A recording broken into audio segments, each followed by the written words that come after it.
salaamaaleykum wa rahmatullahi wa barakaatu mbokk yi ngeen di jëroon ñu ne jëm ñu di Wassare TV tey la 10 avril 2025 ñëw ci xibaar yi yéene kay dañ koy door rek mbirum Badio Camara mi nga xam ne moo jiite woon conseil constitutionnel bu Sénégal xibaar bi nag ñi ko sukkandikoo ci ñii di waa i rajo ITV daal la ñu xam ne rek mooy Badio Camara mi jiite woon conseil constitutionnel bu Sénégal daal génn na àdduna ñu ñaan yàlla yërëm ko yóbbu ko ci aljana ga nga xam ne moom jamono Macky Sall moom moo fi nekkoon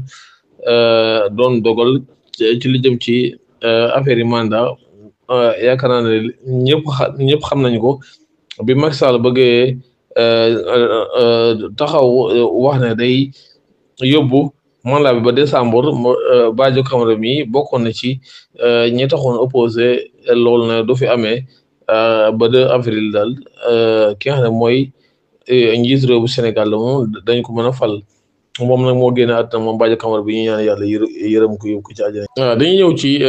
xibaar bu tiis bi nga xamante si la journal yi bëri ñëw nañ ci tey jii mooy Serigne Serigne Mamadou Massar Laye mi nga xamante ne si nag moo nekkoon xalif bu lay nag làqu na ñu ne nag ki ko wutu mooy Serigne Mamadou Laye Makhtar moom moo ko wutu ñu ne daal bi ma am 68 ans ci la génn àdduna nag ki nga xam ne mooy Bassirou Diomaye Faye ak Ousmane Sonko di premier ministre ak El Hadji Malick Ndiaye ñëpp jaale nañ ko daal nga xam ne tiis yu nga xam ne waa Sénégal yëpp yeewee nañ ko mu doon lu métti daal ñu ne daal ki nga xam ne mooy président Diomaye Faye ak premier ministre Ousmane Sonko ak El Hadji Malick Ndiaye ñëpp ñi ngi jaale waa réew mi ci xalif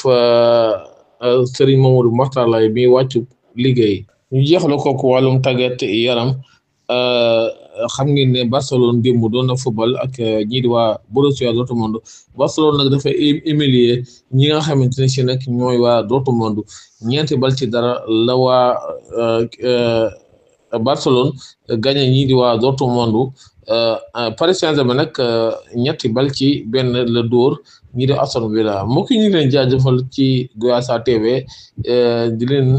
jaajëfal baaba ci topp geeg neem ko géeg gépp rek macha allah ñu ñaan ngeen abonné te partage. Asalaamaaleykum.